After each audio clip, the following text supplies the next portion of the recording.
আধুনিক ফুটবল যখন GPS tracker, high press, counter attacking আর অলিম্পিক অ্যাথলিটদের মতো নিখুঁত গতিময় তরুণদের দখলে যাওয়ার কথা ছিল, ঠিক তখনই ৩৯ ছুঁই ছুঁই এক জাদুকর এসে সব হিসাব নিকাশ ওলট পালট করে দিলেন। Kylian Mbappe, Erling Haaland, Vinicius junior কিংবা লামিন ইয়ামালদের মঞ্চে সিংহাসন বুঝে নেয়ার কথা ছিল, কিন্তু বিশ্বকাপে আর্জেন্টিনার প্রথম দুই ম্যাচ শেষে দেখা গেল ফুটবল এখনো তার পায়ের তলায় লুটিয়ে পড়ছে।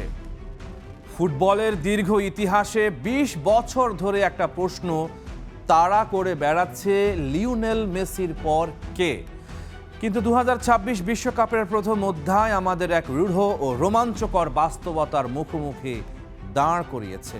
ফুটবল হয়তো এমন একজনকে খোঁজার চেষ্টা করছে যার কোনো বিকল্প তৈরি করা প্রকৃতির নিয়মেই অসম্ভব।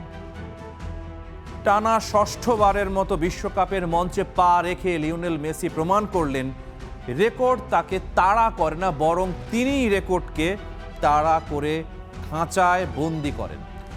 আলজেরিয়ার বিপক্ষে হ্যাটট্রিকে বিশ্বকাপ শুরু, অস্ট্রিয়ার বিপক্ষে জোড়া গোল করে চলতি বিশ্বকাপে নিজের গোল সংখ্যাকে নিয়ে গেলেন ৫-এ, আর সর্বমোট বিশ্বকাপ গোল দাঁড়িয়েছে ১৮-তে। দুই মেসির রূপান্তর, গতি বনাম মস্তিষ্কের লড়াই। তরুণ মেসি ছিলেন এক টর্নেডো, বল পায়ে নিলে ৪ জন ডিফেন্ডারকে ড্রিবলিংয়ে পরাস্ত করে বক্সে ঢুকে যাওয়ার এক অবিশ্বাস্য ক্ষমতা ছিল তার মধ্যে। কিন্তু ২০২৬ সালের এই ৩৮ বছর বয়সী মেসি সম্পূর্ণ ভিন্ন এক সত্তা। তিনি এখন দৌড়ান না, তিনি হাঁটেন। তিনি মাঠের স্পেস বা ফাঁকা জায়গাগুলো পর্যবেক্ষণ করেন। গতিহীন কিন্তু নিখুঁত, মেসি এখন প্রতিপক্ষের প্রেসকে শারীরিক গতি দিয়ে নয়, মানসিক চতুরতা দিয়ে পরাস্ত করেন। দূরত্বের ধাঁধা। আলজেরিয়া বা অস্ট্রিয়ার ডিফেন্ডাররা বুঝতেই পারছিল না তাকে কিভাবে আটকাবে। তাকে চাপ দিতে গেলে পেছনে স্পেস তৈরি হয়, আর মেসিকে জায়গা দিলে তিনি ঘুরে দাঁড়িয়ে এমন এক পাস বা শট নেন যা প্রতিপক্ষের রক্ষণকে পুরোপুরি চূর্ণ বিচূর্ণ করে দেয়। স্পেসের মহা জাদুকর তিনি। সেন্টার ব্যাকদের ঠিক সামনে আর মিডফিল্ডারদের ঠিক পেছনে এমন এক পকেটে অবস্থান নেন যেখানে আধুনিক ফুটবলের কোনো ট্যাকটিক্যাল ছক খাপ খায় না। ২০ বছরের বিবর্তন, একাল সেকাল। ২০০৬ সালের জার্মানি বিশ্বকাপে ১৯ বছরের এক ঝাঁকড়া চুলের তরুণ উইঙ্গার হিসেবে যার অভিষেক হয়েছিল, ২০২৬ সালে এসেও তিনিই আর্জেন্টিনার আক্রমণের শেষ কথা। এই ২ দশকের যাত্রায় মেসি শুধু টিকে থাকেননি, নিজেকে বারবার নতুন করে আবিষ্কার করেছেন। ২০০৬ টিনএজ উইঙ্গার, গতির ঝড়, চপলতা। ২০১০ মারাদোনার অধীনে এক ছন্ন ছাড়া সিস্টেমে মুক্ত আক্রমণাত্মক প্রতিভা। ২০১৪ একার কাঁধে একটা জাতিকে ফাইনাল পর্যন্ত টেনে নিয়ে যাওয়া ত্রাণকর্তা। ২০১৮ বিশৃঙ্খল আর্জেন্টিনা দলে এক নিঃসঙ্গ শিরোপা। ২০২২ কমপ্লিট লিডার, গোলদাতা, ক্রিয়েটর এবং বিশ্বকাপ জয়ী কিংবদন্তি। ২০২৬ ৩৮ বছর বয়সে পুরো টুর্নামেন্টের কন্ট্রোলার, যিনি একা দলের সব গোল করে যাচ্ছেন। ফুটবল বিশ্ব গত ২ দশক ধরে স্পেশালিস্ট বা নির্দিষ্ট দক্ষতা সম্পন্ন খেলোয়াড় তৈরি করছে। এমবাপের আছে অবিশ্বাস্য গতি আর ফিনিশিং, হল্যান্ডের আছে দানবীয় গোল করার ক্ষমতা, ভিনিসিয়াসের আছে ড্রিবলিং, আর বেলিংহ্যামের আছে বক্স টু বক্স নিয়ন্ত্রণ। কিন্তু সমস্যা হলো লিওনেল মেসি কখনো কোনো নির্দিষ্ট পজিশনের খেলোয়াড় ছিলেন না। তিনি একই সাথে একজন বিশ্বমানের গোলদাতা, নাম্বার 10 প্লেমেকার, ড্রিবলার এবং গেম কন্ট্রোলার। এমবাপে, হল্যান্ডরা এখনও মেসির রেখে যাওয়া ছায়ার নিচে দাঁড়িয়ে হাতড়ে বেড়াচ্ছেন ফুটবলের ভবিষ্যৎ সিংহাসন। স্কালোনির মাস্টার ক্লাস, ক্ল্যারিটি বনাম এনার্জি। লিওনেল স্কালোনি খুব ভালো করে জানেন এই বয়সে মেসির কাছ থেকে কিভাবে সেরাটা বের করে আনতে হয়। আর্জেন্টিনার বর্তমান সিস্টেমটা তৈরি হয়েছে মেসিকে কেন্দ্র করে।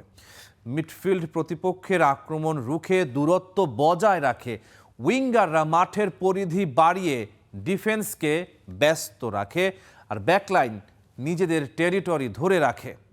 দল মেসিকে শক্তি যোগায়, মেসি দেয় ক্ল্যারিটি, ডিপলরা মেসির শক্তিকে রক্ষা করে, আর মেসি তাদের সর্বোচ্চ সীমা রক্ষা করেন। আর্জেন্টিনা এখানে কোনো আবেগের বশবর্তী হয়ে মেসিকে খেলাচ্ছে না। তারা এসেছে 1958 ও 1962 সালের ব্রাজিলের পর প্রথম দল হিসেবে বিশ্বকাপ মুকুট ধরে রাখতে। লিওনেল মেসি কোনো অতীত নস্টালজিয়া বা বিপণনের জোরে এই বিশ্বকাপের সেরা গল্প নন। তিনি সেরা গল্প কারণ পিচে যখন বল গড়ায় তখনও তিনিই ম্যাচের ভাগ্য নির্ধারণ করেন। ফুটবল বিশ্ব অনেক আগেই তার পরবর্তী যুগের জন্য প্রস্তুতি নিয়ে রেখেছিল, কিন্তু যতবারই ফুটবল নতুন কোনো রাজাকে মুকুট পরাতে যায়, মেসি ততবারই মুচকি হেসে মনে করিয়ে দেন কেন এই সিংহাসনটা চিরকাল শুধু তারই ছিল। 2026 বিশ্বকাপ এখনও তরুণদের হাতে হাত বদল হওয়ার অপেক্ষায়, কারণ মেসি এখনও মাঠ ছাড়ার অনুমতি দেননি। সময়ের ঘড়ি থামিয়ে দেয়া এক জাদুকর। মেসি সূর্যাস্তের দিকে হেঁটে যাচ্ছেন, কিন্তু সূর্য অস্ত যেতে রাজি না। লিওনেল মেসি তার চারপাশে এমন কিছু খেলোয়াড় পেয়েছেন যারা কেবল তাকেই খুঁজে, তারা তার জন্য খেলে। এটা আলভারেজ, ডিপল, আলমাদাদের জন্য একটা বিশাল সম্মানের বিষয়।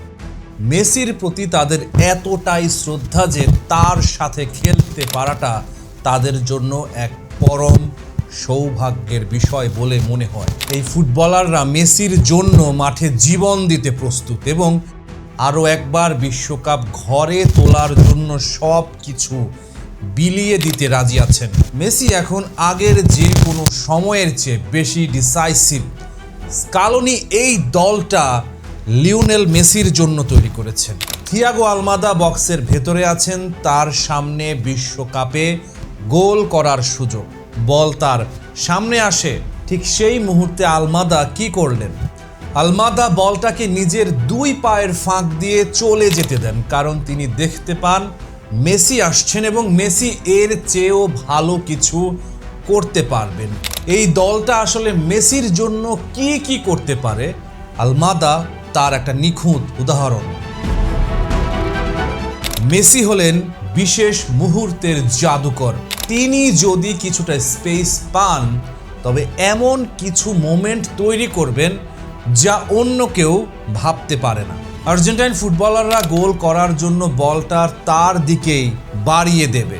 বয়সের সাথে সাথে লিওনেল মেসি আরও দুর্দান্ত থেকে দুর্দান্ততর হয়ে উঠছেন। 2 ম্যাচে আর্জেন্টিনার হয়ে 5 গোল। তিনি আর্জেন্টিনার একমাত্র গোলদাতা এই বিশ্বকাপে। সব সময় সঠিক সময়ে সঠিক জায়গায় পৌঁছে যান তিনি, খেলা তৈরি করতে এবং ম্যাচের নিয়ন্ত্রণ করতে মাঠের মাঝখানে থাকেন। অস্ট্রিয়ার বিপক্ষে কঠিন ম্যাচে আক্রমণের দিক থেকে আর্জেন্টিনার ভালো যা কিছু ছিল তার সব কিছুর সাথেই মেসির কোনো না কোনো সংযোগ ছিল। হাফ টার্নে দারুণ ছিলেন, মনে হয় যেন মাঠের অন্য সবার চেয়ে তিনি সম্পূর্ণ ভিন্ন একটা খেলা খেলেছেন। তিনি যা দেখতে পান অন্য কেউ তা দেখতে পায় না। এই একটা বিষয় দিয়ে বাকিদের চেয়ে মাইলের পর মাইল এগিয়ে আছেন মেসি। হয়তো আর্জেন্টিনা ফুটবল খেলার দিক থেকে এই বিশ্বকাপের সেরা দল নয়, তবে তারা ভীষণ চতুর ও কৌশলী।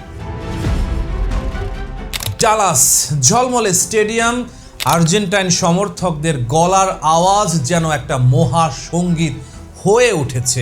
আর তার ঠিক মাঝখানে একজন মানুষ, ছোটোখাটো চেহারা, হালকা দাড়ি, চোখে সেই চিরপরিচিত শান্ত দীপ্তি, লিওনেল মেসি। এই রাতটা তার জন্যই লেখা ছিল। ঠিক 40 বছর আগে এই দিনে দিয়েগো মারাদোনা ইংল্যান্ডকে একা হাত আর একা পায়ে গুঁড়িয়ে দিয়েছিলেন। ইতিহাস কখনো কখনো নিজেই তার পরবর্তী অধ্যায় বেছে নেয়। অস্ট্রিয়ার বিপক্ষে ডালাসের রাতে এই অধ্যায়ের নাম লিওনেল মেসি। পেনাল্টি মিস দিয়ে শুরু হয়েছিল, মেসিও পেনাল্টি মিস করেন। শট গেল বাঁ পোস্টের বাইরে দিয়ে, গ্যালারিতে এক মুহূর্তের নিঃশ্বাস থামা, স্তব্ধতা। কিন্তু ভুলে যাবেন না, এই মানুষটা মুহূর্তের শিল্পী, সংকটই তার সৃষ্টির জমি। বিশ্বকাপের সর্বোচ্চ গোলদাতা এখন তিনি, 18 গোল। সংখ্যাটা হয়তো আরও বাড়বে। মাঝ মাঠে গেম রিড করেন, বিল্ড করেন এবং শেষ করেন। লিওনেল মেসি আসলে মাঠের কিছুটা নিচে নেমে আসেন, যাতে তিনি পুরো মাঠটা একসাথে দেখতে পারেন। তার কাছে খেলাটা সব সময়ই বুদ্ধিমত্তার। দলে তার থাকা মানেই যেন জয়, পুরো দল তার জন্যই খেলে। অস্ট্রিয়া কম চেষ্টা করেনি। রালফ রাংনিকের দল লড়াই করেছে, চাপ দিয়েছে। সাবিৎজার গোল করতে চেয়েছেন, কিন্তু প্রতিভার বিরুদ্ধে পরিশ্রম এক সময় ক্লান্ত হয়ে পড়ে। শেষ পর্যন্ত অস্ট্রিয়ার 2-0 গোলের হার। রাউন্ড অফ 32-তে আর্জেন্টিনা। মেসি খেলাটা উপভোগ করছেন, এটাই সবচেয়ে দারুণ ব্যাপার। মেসিকে এমন বিশ্বকাপ ম্যাচেও দেখা গেছে যেখানে তিনি পুরো 90 মিনিট টিকে থাকতে পারতেন না। তবে এই বিশ্বকাপে ম্যাচের শেষ মুহূর্তেও লিও অন্যদের মতোই দৌড়াচ্ছেন। এখন তিনি নিজের শরীরকে খুব ভালোভাবে চেনেন। যদিও মেসিকে আসলে খুব বেশি দৌড়াতে হয় না, ডিফেন্ডারদের পরাস্ত করতে তার এমন কি কোনো বিধ্বংসী গতিরও প্রয়োজন নেই। তিনি কেবল নিজের বুদ্ধিমত্তা দিয়ে এটা করে ফেলেন। মেসি মাঠ ছাড়ার সময় ইয়র্গেন ক্লপ সাইড লাইনে দাঁড়িয়েছিলেন, টেলিভিশনের কাজে এসেছিলেন তিনি। এখানে মেসিকে দেখে জড়িয়ে ধরলেন। ফুটবলের এই দুই জগতের এই আলিঙ্গনটা যেন বলে দিল কিছু মুহূর্ত ভাষার বাইরে। আর্জেন্টিনার জন্য আবারও লিওনেল মেসির সেই চিরচেনা জাদু। এটা কেবল তার গোলের জন্য নয়, দলের জন্য তার যে অবদান তা অনন্য। যেভাবে মেসি পুরো খেলাটাকে সুতোয় বুনে এক সুতোয় বেঁধে রাখেন, তা এক কথায় অসাধারণ। বড় বড় মুহূর্তগুলোতে জয়ের রূপকার হলেন এই ছোটখাটো মানুষটি। ডালাসের মাঠে তিনি এক অবিশ্বাস্য দ্যুতি ছড়িয়েছেন। আর্জেন্টিনার জন্য কাজটা সফলভাবে সম্পন্ন হলো। যে কোনো পরিস্থিতিতে জয়ের পথ খুঁজে বের করায় তারা ওস্তাদ। অস্ট্রিয়ার চেয়ে তারা অনেক বেশি দুর্দান্ত ছিল। আর্জেন্টিনা কি ব্যাক টু ব্যাক বিশ্বকাপ চ্যাম্পিয়ন হবে? আসল কথা হলো তারা জিততে জানে। তাদের আছেন এমন একজন যার সামনে সমস্ত হিসেব উল্টে যায়, যাকে ঘিরে গোটা দল একটাই স্বপ্ন দেখে। Rahman pair, star play.